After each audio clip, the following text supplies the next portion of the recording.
Hi everyone, welcome to another episode of Inez Talks. Today I am welcomed by Patrick Shine, the interim VP of Design at Elsevier. Welcome. Hi Inez, and thank you for having me on your podcast. Thank you. I think we've been talking about this for a minute now, so I'm happy that it's coming to fruition. It's great to be here. Yeah. So if we just kind of kickstart into it, I mean, VP of Design, it's a title of a huge company that designers are probably always trying to climb the ladder to get to. Are you able to sort of share a bit about your role and sort of how you've navigated through your design career to kind of get to where you are now? Okay, I'll begin with the career and then the role, because logically that's how it works. Yeah. I would say I'm one of those people who's followed a non-linear career path. Mm-hmm. There's people who know what they want to do at 16 and then they just do that, and I'm not one of those people. Right? There are other people that try this, try that, and so that's more or less my career. Yeah. And being a VP was never on my bucket list. Okay, yeah, good to know. It's kind of interesting that I'm here now. Yeah. I've always been motivated by finding interesting work, interesting challenges, good people to work with, companies that want to do design well. That's the things I've always been looking for. Yeah. And I think what's kept me in design is the way technology has changed, the way the design field has changed, and trying to navigate that to keep delivering really good user experiences. Mm-hmm. Yeah, so over the years that's changed. Doubling back a bit to myself, I don't have a degree in design. I have a degree in engineering. Yeah, that's I have helpful a degree though. in anthropology. Mm. And I like to say that the Venn diagram overlap is user experience. Yeah. But clearly I made that up afterwards. Yeah. That wasn't a plan or anything. It sounds like that. It sounds right, so exactly. use it anyway. That sounds good. And how I got into design was I was working as a developer, building websites for people, and then I would kind of complain and say, look, we can't do that. You have to think of the users. Mm. We have to think about this has to work for somebody who's at home or in their office looking at a laptop, and this will make no sense to them. And so I literally began by complaining about what other people were doing. And the field was fairly new then. It was easy to teach yourself and to learn roles, and that's how I began as a designer. And I've worked at a bunch of different companies in New York, London, Berlin, Geneva, China. Mainly product companies. I was never an agency guy. Yeah. Places like the BBC, Sapient, Rock Consultancy, Yeah. British Council, places like that. Yeah.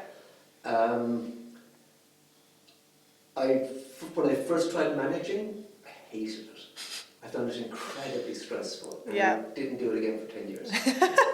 Tried it once and went, nope. Yeah, so the fact that I'm now managing a group of 86 people is I know. very ironic. And hopefully you like it now. Yeah. Yeah. So as I said, you want to change, you need to keep learning, you keep trying things. So that was kind of how I went into management. I was working as a pretty senior IC. I was doing a lot of strategic work, lots of planning, and I was looking for another change in design and management. So I began at Elsevier 9 years ago. Initially as a contractor, then I became a manager, then I became a director, and now I'm working as a VP. Elsevier, I'll talk about the company and then the design org and my role there. So we're the biggest academic publisher in the world. That's where I am. Our target audience is really research scientists, and they're an interesting group to work with. Yeah. They go PhD up to Nobel Prize winner. They work in lots of different fields. They work in different ways in different fields. So there's different sized groups, and then you've got people at different career levels. So it's a complicated area, complicated user needs. That makes it interesting. The business is changing as well. Academic publishing goes back to the 18th century, and historically it's a pay-to-read business. Yeah. It's now flipping to pay-to-publish. So interesting users, business model changing, all of that makes it an interesting place for me to work. 100%. I think we were saying before we kind of stepped in here, I remember using it, I remember using it at university, like you said, it's been such a core product for a long time now. Yeah, and we have interesting projects we're working on now, or problems we're working on, things like, we call it research integrity. There's lots of fraud in science now, so how do we help editors and so on uncover that and make good decisions about what's good science and what isn't good science. We have a managing group of 86 designers now.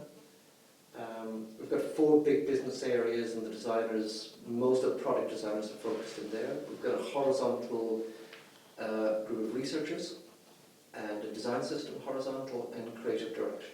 And with yourself in that role, obviously you said you started as a contractor, you then kind of moved into management, and then obviously kind of worked your way up until now. How have you found like your job evolve over time? Because obviously you've been in the same business for 9 years. How have you found your job evolve over time with that? So there's a couple of aspects to that, right? So there's the how I want to help design be successful, and I'd say there's the team management side to it, right? So in terms of how I want to help design be successful, when I originally as a contractor as an IC, so I was producing wireframes, templates and so on. Then I managed a small team. It was originally 2 people, and then it grew up to 10. But a small team, I'm seeing a lot of the design. We do design critiques, etc., and I'm very close to the designers and the work they're doing. I can give very detailed feedback on a regular basis. I know all about it. Then I go as a director, and I'm working across a wider portfolio of products. I'm still seeing work in design critiques. I'm still giving feedback. But I'm not always the best person to do it anymore, because I'm just a little bit further away now. And the way I'm helping design there is I'm looking at resourcing, I'm working on business cases, I'm selling the value of design to stakeholders, etc. And now I'm looking at managing 80 people. And now I'm not even in design critiques. Yeah. In fact, I'm trying to think at the moment how I get to see more design. But now the way I'm thinking ahead is, okay, I've got this organisation. What is the business going to need in the next few years? And how do I help the designers be successful? We're doing a lot of work on AI at the moment. Yeah. So what skill sets do we need here? Is that hype? Is that going to just be something we do for a year or so? Everyone's excited, and then it just becomes BAU. Yeah. Or is this the future? Is it a huge change? How do I set the team up? What skill sets do we need? How many researchers do we need? How do I make that happen? And we're doing things at the moment like we're rolling out a new design system. So how do I help the product design teams be successful? They're all good people, but they're all going to adopt this new design system. Do they have the skill sets? Do they have the processes? I want them to be successful. How can I help them? So those are the things I'm thinking about now. And so the impact of my work now might take a year before anyone sees it. So I'm still trying to produce good user experiences, but the work I'm doing to do that. I guess over time, obviously, you kind of give the reins to kind of, your leads and your design managers, and, like you said, you're spearheading that like big strategic piece of work. But I think that's probably a common theme we mentioned around sort of, being VP level, and you're still a designer by heart, by trade, everything. Yeah, thinking about different ways to kind of actually be close to the design is probably something that people in your position can probably relate to. When I was producing work myself, I did not want anyone looking over my bloody shoulders, so I'm not doing it to anyone else, right? Yeah. But when you do get close to the work, you're like, oh, this is fantastic. Yeah. Yeah, it's actually quite exciting to get quite close to it again. It's useful for me to be able to show the senior people, hey, look at this great work we're doing. Look, come on, this is exciting. Yeah. Yeah. Yeah. So I'd like to be close enough to be able to do that sometimes. Yeah. So I can if I think evangelise. That's a key word, but I think that's like really important as a VP to be excited. Like your team would want you to be excited for them and be able to kind of showcase that and sell that as a design leader to the wider business and people who might not understand design. So I'm sure that's an ongoing kind of question, really. Yeah. But then it's getting close enough to be able to do that. So I know there's another VP within Relics in another part of the business who does a portfolio review of every single designer once a year, right? So he sees everything. Now, that's a lot of time. It would be great to see it, but do I want to go that far? Not sure. So I'd love to talk to you about sort of the differences between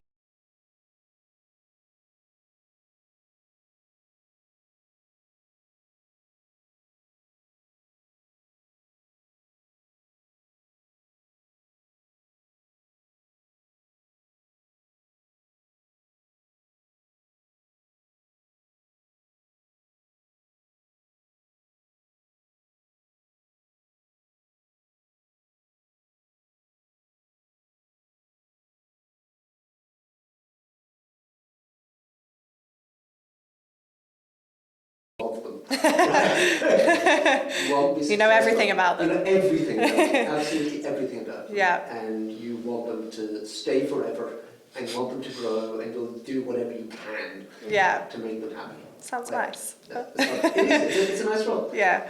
And then you go up a level and say you're a director now, you have 20 people.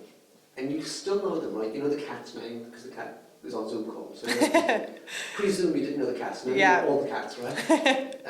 You know the kids, you know a lot of the partners' names. Mm-hmm. You're not quite as much part of the gang as you were with 4 or 5, but you still feel you are in there. Now I've gone up to 80. Now I know everyone's name, and I know what they're doing, but I don't know them personally. I do not know the cats' names or their partners, and I do have one-to-ones with people, but you just can't get close to 80 people. You'd have to be superhuman, really. Yeah. Yeah. And you have to do nothing else except talk to people. Yeah. So when it's the small group, it's very much about the individuals, and then it begins to shift towards the collective. So in my role now there's 80 people, and now my job is not, of course I care about the individuals and I want to do them well, but I'm not talking about them so much. They have their own managers. Instead, my job is to think about it collectively more. Right? So what do we need in the future? How big a research team do we need? AI is changing about how our researchers work. What do we need there in the future? Okay, we need some more people. How do I get those roles? How do I balance that with the design system? Right? We want to roll out a design system. Do I need more strong UI people to really get the value of that? And how do I balance that with the researchers? Right? Which ones are a priority here? It's my job now to think about that kind of thing. Yeah. And as we were saying earlier, I want to start bringing some more junior people so that more senior people can mentor them and just balance things out. Right? So when I'm doing that, I'm thinking collectively and not about the individuals. Right? And when I first took on this role, I struggled a bit with that because it was new to me.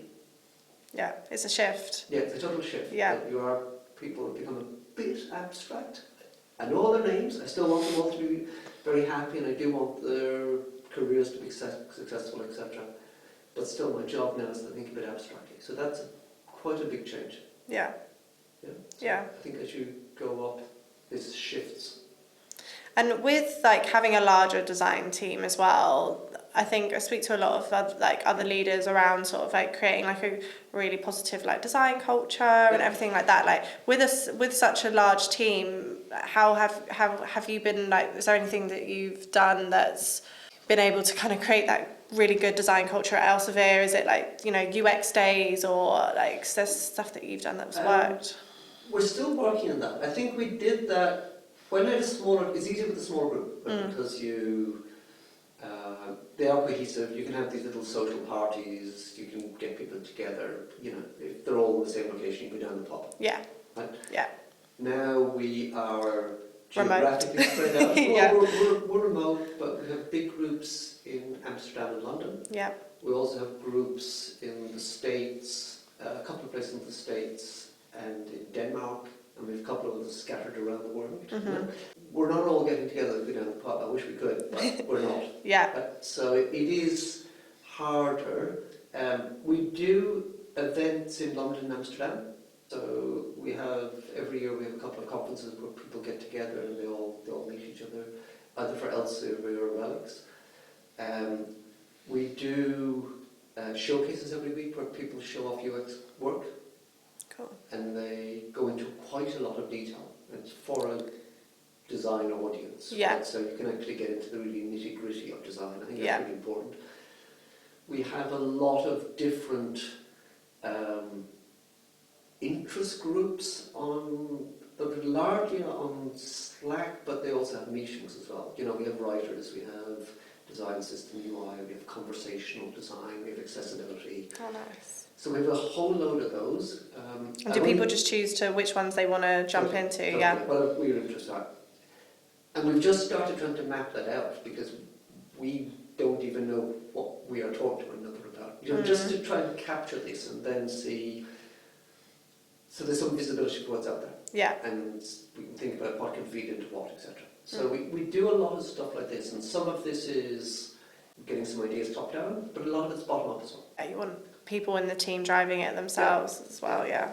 Exactly. So we did travel more before in a post-pandemic world where we figured out that you can do workshops remotely over Zoom. It's great, a little bit disappointing, but Yeah.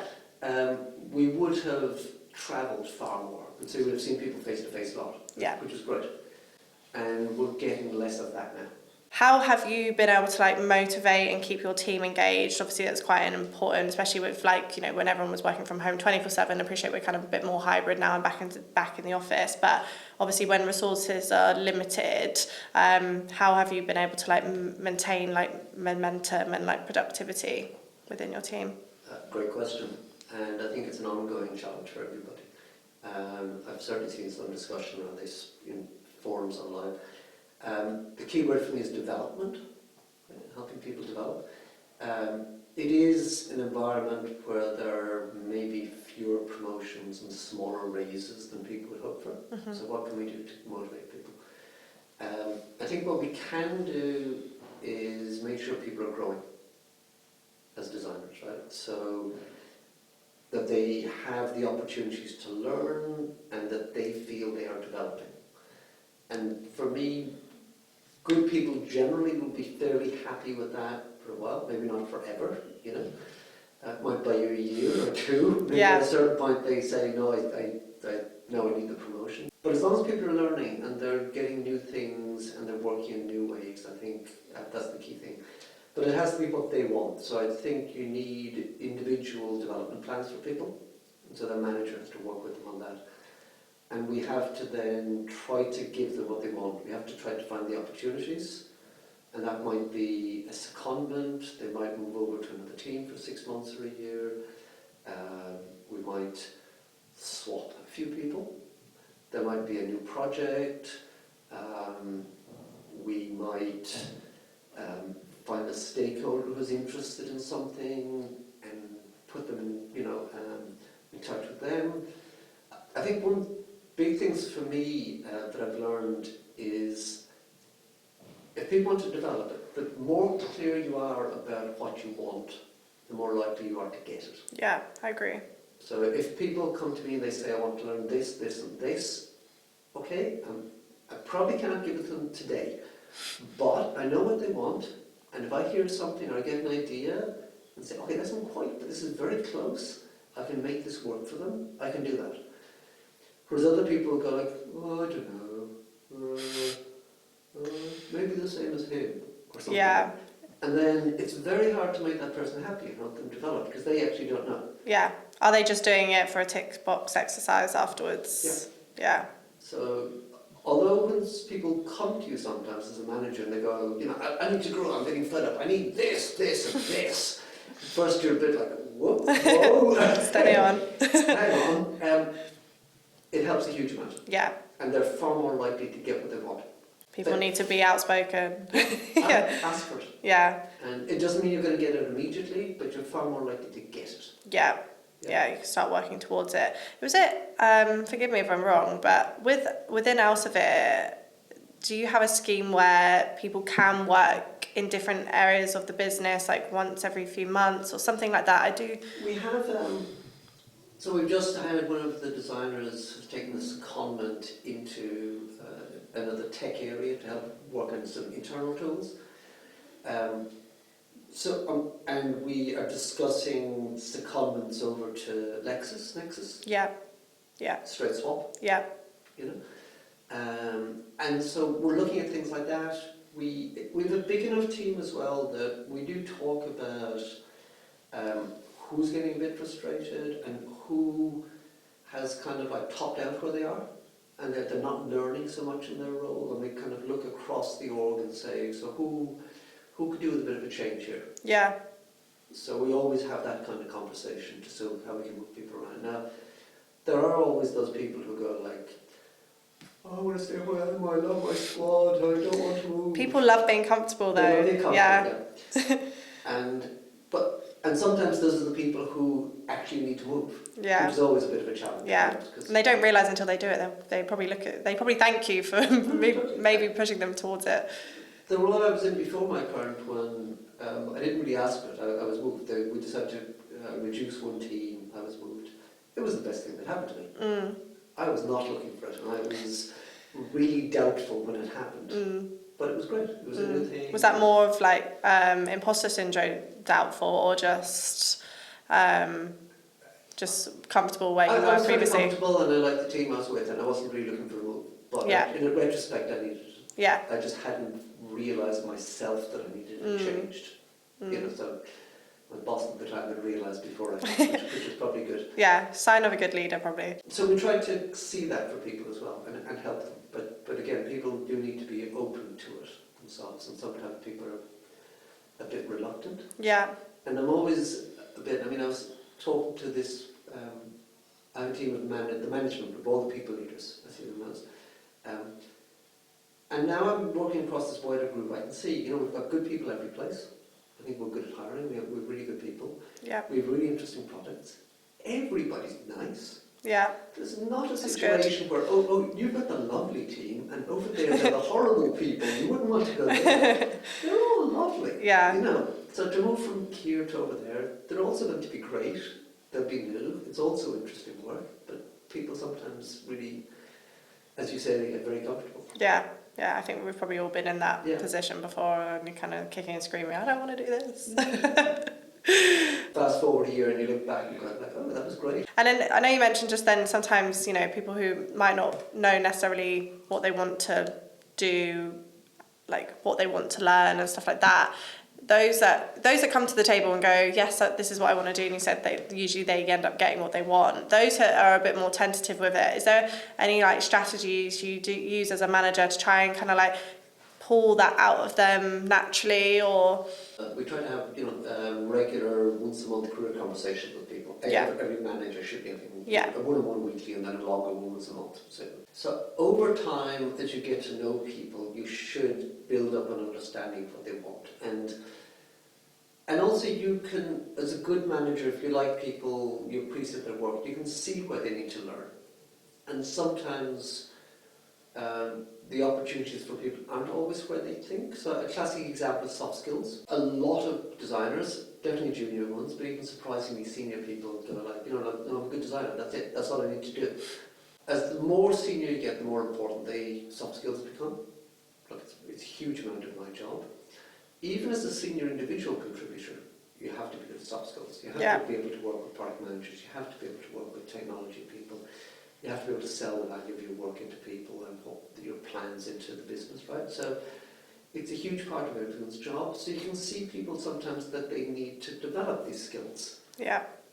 You need to get better at presentations. You gave a presentation yesterday, so here's some feedback on this. So you can work with people to help them grow, even in ways that aren't top of their list, but that they will need to be successful in their careers. Yeah, even as a senior IC, you need those skills. Totally. Yeah. Oh, totally. Some people have the idea that as a senior IC, it does mean you can sit in the corner and not talk to anyone. No. You're senior, you are representing design to the business. You are showing more junior people how to behave and how to be a senior designer. They're looking up to you. Yeah. You are mentoring them. You're working with them. You'll be working with senior business people, and you know how to present design and yourself to those people. You cannot sit in the corner.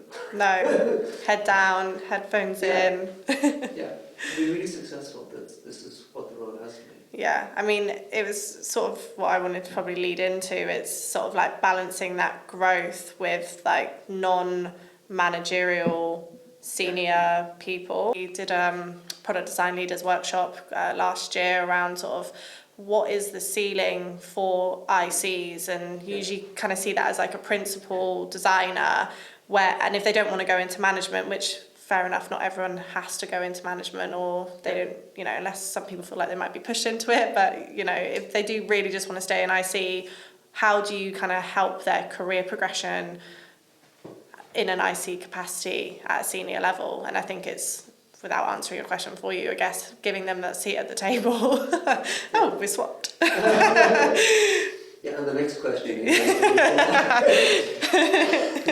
I just got into it then. It's okay, you must have done this before. We have a career track. pretty structured about this, and we have the highest level I see role is a director level role, right? So you could go higher, but that is a pretty senior role. But the question is, we don't need a huge number of those people. Yeah. Right? I guess that's quite common in every business, really. Yeah. Yeah. There's always a bit of a pyramid in that at the very senior roles you don't need many. There's one VP role, which I'm in at the moment. There's like 4 director roles. Yeah. Yeah. And so there's always a thing where you're trying to balance it. You want people to keep growing and developing. Good people, we want you to stay, of course. But we have to balance that with the business need. And also there's a thing about we could give people a promotion with a title. You're now principal. Well done, Inez, right? But what we want to do is give you a job that's not just the title, but give you a role where you can really work as a principal. Yeah. Right? Because you're a good designer, and you actually want to learn and grow, and we'll give you the title, but after a few weeks you'll go like, my job hasn't changed. Yeah. I want to be doing all this other principal stuff, right? I want to be working with stakeholders, I want to do strategies. That's what I want to, not just the title. Yeah. So we want to give you that. But I can't make that up. We have to need that. We have to have an opportunity for that. So it's easy to see with, say, a lead. So, for example, I've had a situation in the past where we had a really good designer who wanted to be a lead designer. And he deserved to be a lead designer. And, we got him to mentor people for a year. And then he's like, no, I'm ready to be a lead. I've done the mentoring thing. Yeah. And he was right. But to be a lead, you need to manage people. And we didn't have people who didn't have a manager. So he left. Right? He was a really good designer. I liked him a lot.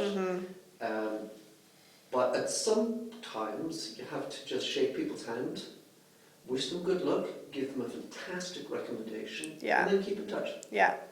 Yeah. So, you never know, in the future there might be a situation where the world's aligned again. And the world's aligned again, or they send somebody else your way, and they were really good, but if you're good at hiring, you'll get in another really good person. But so you want people to stay as long as they can, you want them to grow, you want them to develop, but you also have to learn to let go of people sometimes. Yeah. That was a painful lesson for me to learn. The first time somebody really good left, I didn't quite cry, but I did have to take them down the pub and have about 10 pints, and I needed it. I really wasn't ready for this. They probably left like, oh wow, never seen this side of Patrick before. Yeah, exactly, yeah. But at some point you have to do that. Of course you want people to stay, you want to give them opportunities, you try to get people the chance to develop, but you can't invent work when it isn't there. And you need to know, are you the kind of company that's going to just go, you can have a promotion, good luck, here's a title, here's another title, or are you the kind of company that we're going to say, no, we have to have the real work. We know what a principal role is like. We don't have an opportunity for that right now. When we have an opportunity, we'll give it to you, but we need the work as well. Within the organisation, or just your opinion of it, the equivalent of design manager and principal designer, other than sort of the management side of things, are they usually quite a similar profile? Obviously the most senior I see that you have. Ideally, I would have a principal paired with every manager or director. And they will do the senior level IC work, and sometimes that manager or director will collaborate with them on some things. Sometimes the principal will go off and lead the work, and they'll just get feedback to the manager. But I would like that person, both of those, to have relationships with stakeholders, both of those to be talking to the product and technology people, marketing, both of them to have an understanding of the users. I'd like them to basically join together all the time and have a really good relationship. Yeah, partners in crime. And they're just producing different things that complement one another. Yeah, and it might be a way of those managers, like you said, sometimes even having an equivalent of a principal with a director. It's it gives the director a sort of glimpse into that hands-on side that you were talking about earlier. And that senior principal or senior individual contributor, they can give the time to understanding user needs, needs and producing artifacts, whether those are user journeys, strategy plans, whatever they are, that the director will not be able, they just won't have the time to produce that. They might wish they had the time, but they won't, they shouldn't have. Yeah. And that person can produce that kind of thing and help the business and help us in that way. So, and why do you think more companies don't do that? Do you think it's more of a cost thing in the design teams, or they necessarily don't feel like there's a need for it? Or I would say it's just an understanding of what design can contribute to the business, right? Yeah. And so I think across the entire industry, we are trying to level up design. We are currently less mature than product or technology in most companies, right? And we are typically lower down in the org in a lot of companies. Not every place, but in most companies. So we're still in a world where we're trying to evangelize what we can do. And so I think that's it. I think the business doesn't necessarily understand that, and we have to show the business. Yeah. And those people who are in those senior IC roles have a big responsibility because they're showing businesses, the entire industry, what they can give. So they are kind of like blazing a trail for everybody else. Yeah. Yes. You want to be able to show those people, the senior business people, what they can get, and you want them to go, more? Yeah, this is great. Yeah, give me more of that. That's what you want. Yeah, well, it's a shame we probably are still, like I said, a few years off, but I think us having these conversations and you keep doing what you're doing and the VPs of the world, still kind of spearheading design, I think, we can get there eventually. Yeah. So Patrick, something that we were discussing even just before the podcast was kind of lack of better words, but the kind of lack of sort of junior design talent that sort of happened kind of post-COVID. I think kind of with everyone working remotely, it was harder for teams to hire juniors remotely because they probably weren't getting the growth and stuff that they needed. What is your approach to sort of attracting kind of junior mid talent and sort of helping them integrate into your teams? Yeah. We're only just starting to do this, and I can tell you what we're hoping to do, but I can't tell you what we've done. We haven't done it yet. We have, like I think most places, we've been very stable for a few years, put it that way. Yeah. And as a result of that, we've gradually drifted upward in seniority, if you will. Yeah. So we don't have many junior people, and that means there's no one for the seniors to mentor and work with. It means there just isn't that pipeline of talent coming in from below, right? Yeah. And there's work that's most appropriate for people who are more junior. We just don't have those people. So we want to start focus on bringing in people who are more junior. I also want to just support growth in the industry. Yeah, in general. it's important. Yeah. I think it's just give back. Yeah. People have supported me in the past. I want to go out there. So we're going to look at who's out there now. Because we haven't done this for a few years, I'm actually not sure what the landscape is like and what the skill levels of people. So we had a little chat upstairs. We did. I'll probably be coming back to talk to you guys again. Yeah. You're actually talking to these people more than I am. Yeah. And so we're not clear at the moment what it means in a post work from home pandemic world to have 1 or 3 years experience. What does that mean? How are people used to working? How has that affected what people have learned and the working processes that they have now? So we'll do some interviews, and to be really honest, the initial interviews are going to be kind of range finding. And I want to make sure that when we get people in, that we can put them in the appropriate roles and that we can support their growth. And I want to make sure that they can learn, they can grow, and that they feel after a year or 2 years or 5 years that they're growing as designers. Yeah. And they're better people. I think that's really, really important. Right? Yeah. So I want to make sure we do that. And historically, I think we've been very good at that. Yeah. So we've just somehow gotten out of the habit of bringing in people at this level. Yeah. And so I want to get back to that again. Yeah. Yeah. I think when sort of COVID happened, or even just kind of even the last year, so COVID happened, and then I think even the last year when kind of all the layoffs and stuff happened, people just wanted to keep a senior team just to, like, the resources were low and you kind of just had to do a lot with not a lot. So the safest option was to keep kind of like a senior bar there just to kind of keep things ticking over.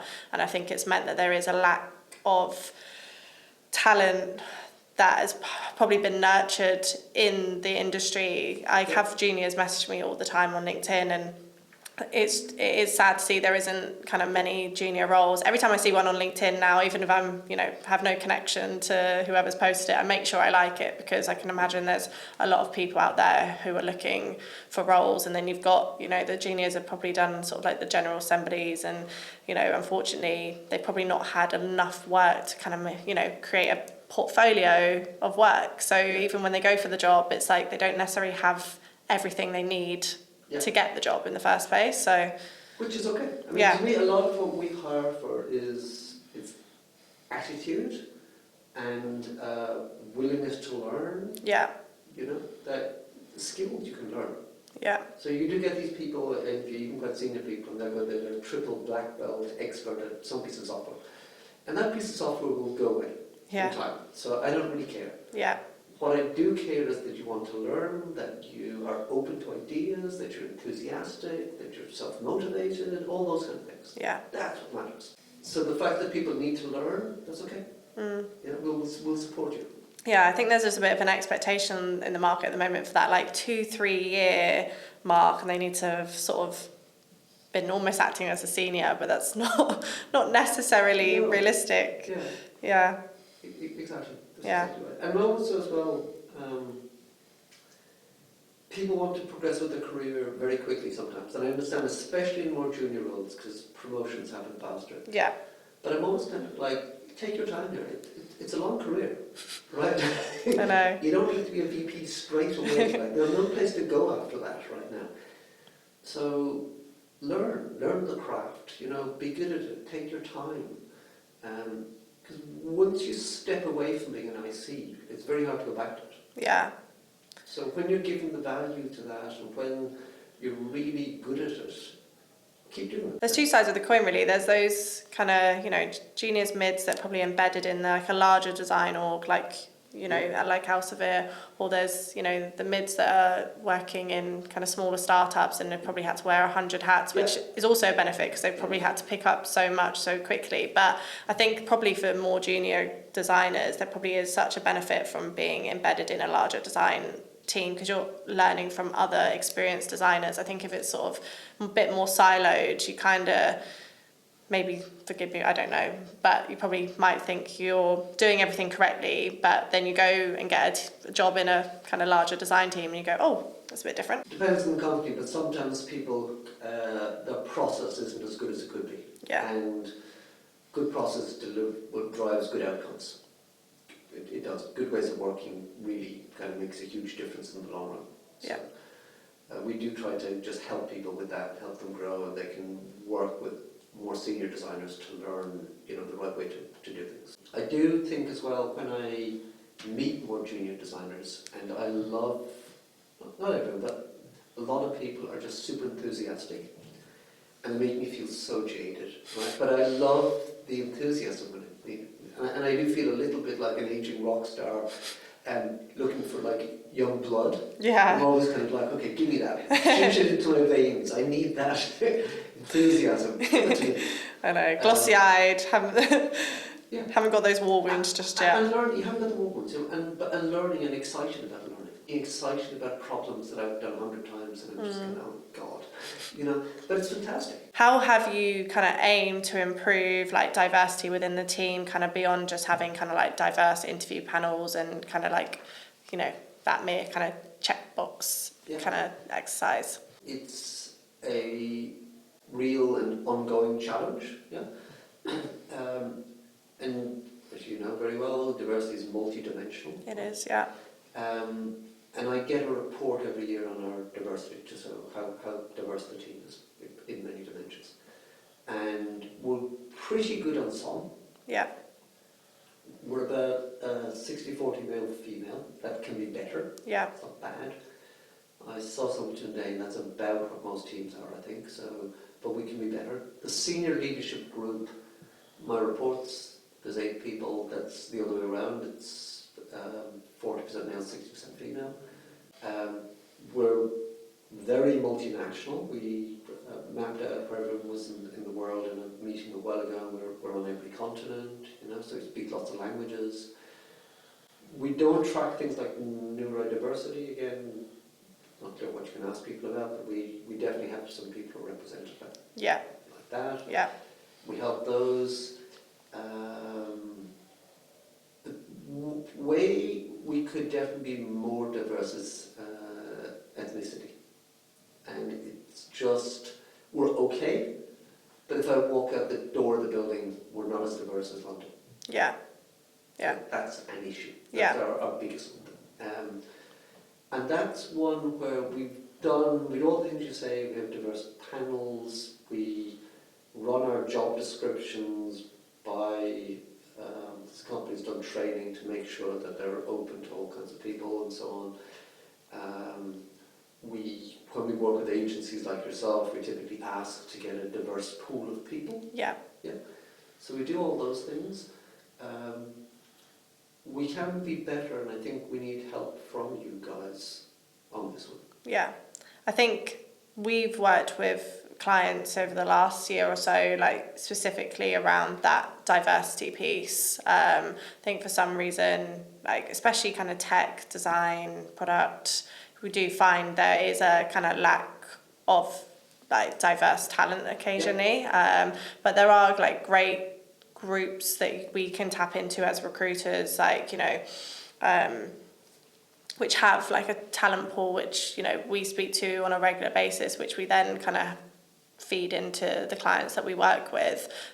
Some initiatives that we have set up with clients as well is essentially we might not have any open or live roles with them, but obviously we have like a great relationship with them, and obviously we're speaking to talent all the time. So if kind of diverse talent comes up and we're speaking to them and we know they might be good for X, we can always float that profile with you, because I think it's super important that when talent comes around or open to work, the hire people we know who want to hire all throughout the year regardless, they have access to that talent.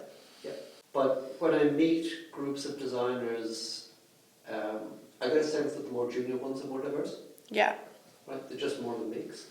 And in our company, we bring in, we don't do this in design yet, but in technology, we bring in groups of graduates, and I can see them more diverse. Mm-hmm. So it is one of the side benefits, I hope, from bringing in more junior and graduate programs, is that that's one of the ways we begin to expand the diversity. Yeah. I definitely think as well, like within leadership teams, like sometimes that's not always represented as well within the design community, because even, I know we were just talking about race then, but even kind of on that male-female piece, we run the product and design leaders events, and I think the last one we hosted, like a few women trickled in and a bunch of males at one point, and all us females were sort of sat there like, oh, is there any more female leaders coming? But they did they did start to come, but I think it sort of opens your eyes when you're in a kind of larger event like that, where you kind of go, oh, actually a lot of leadership team still now they are male. They are, that's right. Yeah. Yeah. I mean, the company at Elsevier, the CEO is a woman, the CPO is a woman, the CTO is a woman. So at a senior level, we are. Yeah. That is reasonably represented from that aspect of diversity. Yeah. And there's other aspects. But yes, there's a lot of men around. Yeah. There are. And I agree with you. Sometimes you go into a group and it's like, there's 10 men and 1 woman. And you're like, yeah, this isn't very cool. Yeah. So I definitely think, I I said, it's an ongoing conversation that I think everyone is trying to get better at and give more people that opportunity to be in spaces where it might necessarily not have as access to as others. I think we have been open to people. I've never heard anything about people welcome of any kind. So I think we're good at that, but we just need to get people in the door. Well, I think it's always like a good thing to recognise it, and I know some companies have a kind of team within the business that focuses on diversity. So having those initiatives like internally and stuff, I know is that helps as well. We do have that. Like I said, I get a report every year that I get a table showing with different aspects of diversity. Percentage of women, percentage of senior women, breakdown on ethnicity, etc. Mm-hmm. So I get to see every year the company's like this, your group is like this. Yeah. In numbers. Yeah. So I know exactly what. And I guess it's like a fine line between sort of, diverse talent feeling that they're being hired just because they're diverse, and also, of course. So it's also, actually hiring people for, because they are good at the job as well. So there is a fine line of... Yeah, use of positive discrimination, if that's the right term, but you can't go too far with that, because you want people to do the jobs, and if you bring people into a role that they aren't good for, that isn't doing them anything. No, of course. Unless you can train them. Yeah. So I'd be super interested to understand from your point of view kind of how you ensure that research within your team is strategic beyond just usability. So like what to you defines like an effective research team, and how can research best support UX design? I think there's a role for someone in my position as a leader to position research and talk up research and to promote the value of research and promote the work. So one of the things I need to do is show the value myself. Right? So in meetings I need to speak up for research and to speak up for research findings. So I need to be able to say, like, we've discovered this, we've done work, and this is what we found, right? Obviously doing it when it's relevant, right? But I need to demonstrate the importance to people of having that so that they hear it and they see it. I think that that's really important. And I also think I need to show senior people that research can answer their questions. So when they ask questions and they think about things, I need to say, we can do a survey on that. Yeah. Okay, that's a really interesting point.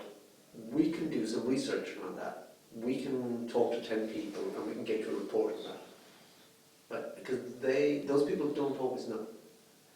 So that's a very simple thing, but that starts getting research into their minds as a thing that can answer their problems, right? Yeah. And the reason I'm interested in senior people is their questions are usually strategic, and we want to do strategic research. So if we're answering their questions, we're typically doing strategic research. With data as well, which they like to have. They love numbers. Exactly. So this is one of the things I think you can do as a senior person, because you're going to be in the room with those people. You can promote it and you can make suggestions. So that's a basic thing. Another thing is just getting researchers to give presentations to these people. We've got great findings. We did a presentation. Here's a video. Or we did a presentation. We're going to do a presentation next week. Come along. And that's very simple, but I really have got some quite senior people showing up to these presentations because they want to learn. Yeah? So those are things I've done. We have company town halls, right? Elsevier are big, so we do them for parts of the company, business units. I've got the researchers in these monthly town halls to have like a 5 or 10 minute slot at the end every month to do user insights. Yeah. Get it in front of people. Yeah. And to do it all the time. It's a rhythm. We're there every month with new user insights. That's something we've done. I have set up a quarterly session with some very senior leaders where we share user insights, share plans, and then discuss what we need to focus on. We've got 4 researchers in your area. These are the things we're going to focus on for the next quarter. Is you and your leadership group, is this the right thing? So then we're having a discussion with them about what the focus for the research should be. Yeah? So Yeah. that's also working very well. And we've got real engagement, they want to know. Yeah? So when you do that, for me at least, it starts to snowball. So it can begin with me pushing this stuff, but then I'm getting really good engagement. Not every place, not every business leader is as engaged as others, but nonetheless it is snowballing and we're getting that quite good engagement. I think your other question is about the research team. So for us research, as I said, we work, the product designers in 4 business areas and then research is a horizontal function. We have 10 researchers at the moment. It's roughly 1 researcher for every 5 product designers. Because we're quite, no, the users aren't complex, but the landscape of what the users do is quite complex. Yeah. I think we do it even more people.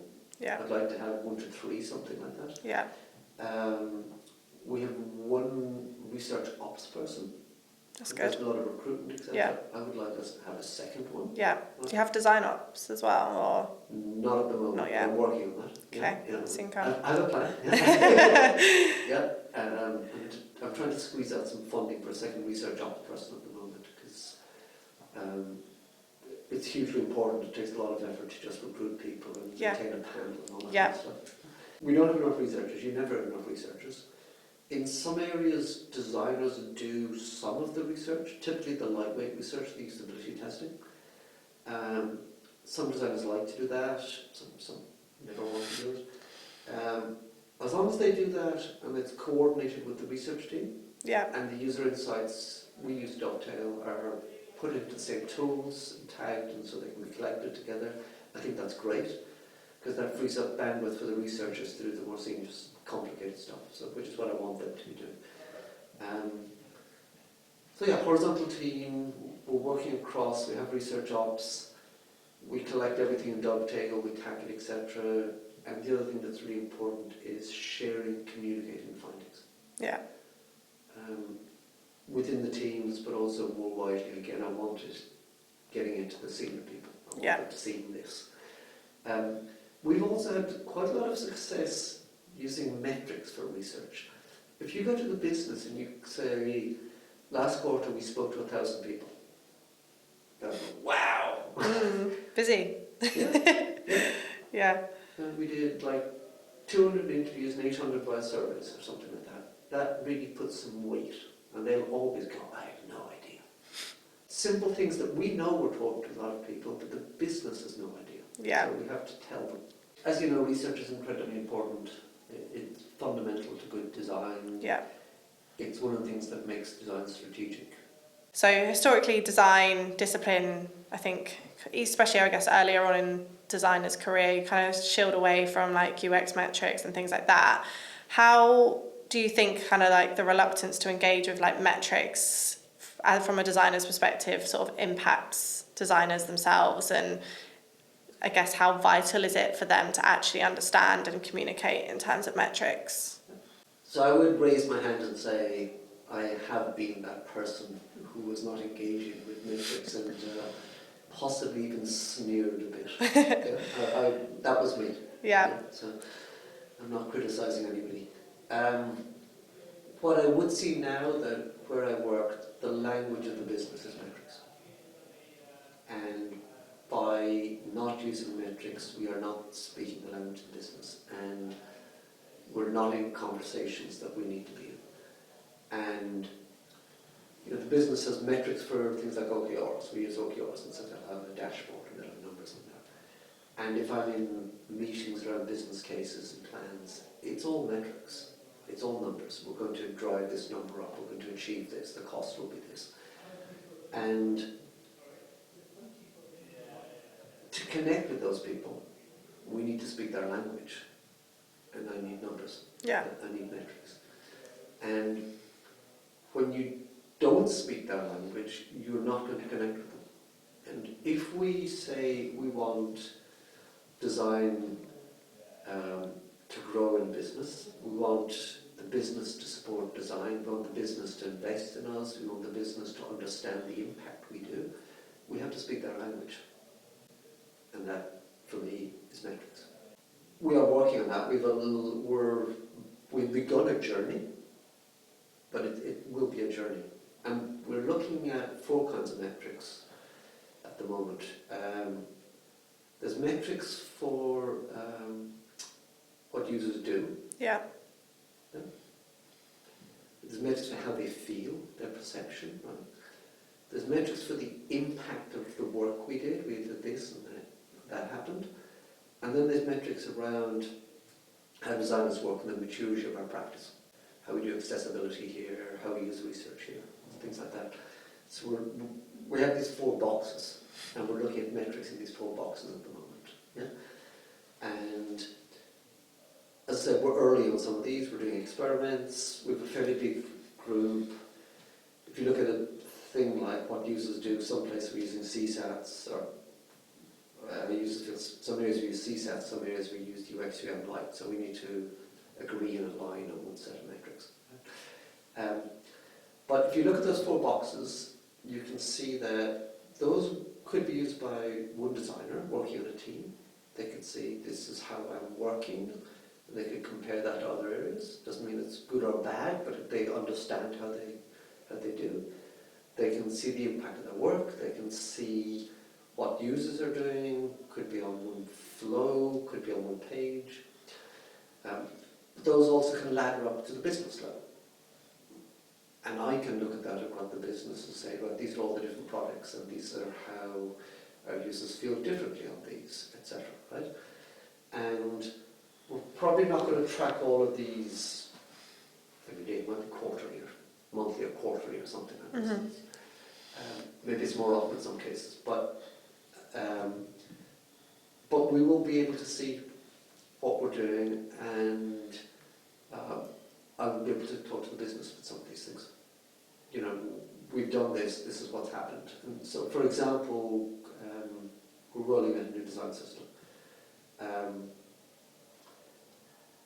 To see value of that, we should be improving the experience, and that should show an impact on the users. Yeah. Even if it's perception, oh, it's nicer. Ideally, it should make them do things that are better, and tell the business we actually made money. But at the very least, we should show some satisfaction, because why are we doing it otherwise, right? Yeah. So having that in place and being able to show that, as well as showing kind of like, hey, we did these lovely designs, look, it's nice, will give it more impact, and that will help us, and that will help me go to the business and say, this is what you get when you invest in design. This is why you should invest more in design. Coming back to questions you had earlier, like this is why we need more researchers. This is why we need those senior ICs. Not only where I am at Elsevier, but across an industry, we want to grow. We think we do good work. We think our work has value. And we need to show that. And one of the reasons is so that we're valued. What point do you kind of integrate that metric thinking into a designer's career? Great question. As I said, I was one of the ones who really didn't want Reluctant. to do that. So I lagged a bit. There's no such thing as too early to think about this, right? I don't think you need to do it as a junior or midweight designer. If you have some interest, great, but I don't think it's essential. As you become a senior designer, right, I would expect you to start engaging with this and to care about this, right? So one of the things we always describe it is you move from being a heads-down designer to a heads-up designer, right? There's a certain career level where you're producing, and you're thinking about what we do with Figma, you're thinking about the design patterns, you're thinking about your product area. But at some point you have to think about the business, you're thinking about the team, you're thinking about how your product relates to other products. So you've heads up. It's not just about what you're creating on your screen. How does everything fit together? Right? At that point, and that's typically not a junior senior, but a mid or high senior for us, I would expect you to really start understanding what the business is and the value you're giving quite widely. And at that point, I would really like you to start thinking about the metrics. Yeah. You know, what's the impact of your work? How does your process compare with other areas? Not in a good or bad way, but just to understand the differences and why that's different. Yeah. Are there things you can learn from other designers? How do users feel about what you're doing? So I expect that to be happening, and it'd be great if you can think of some of those things in terms of metrics.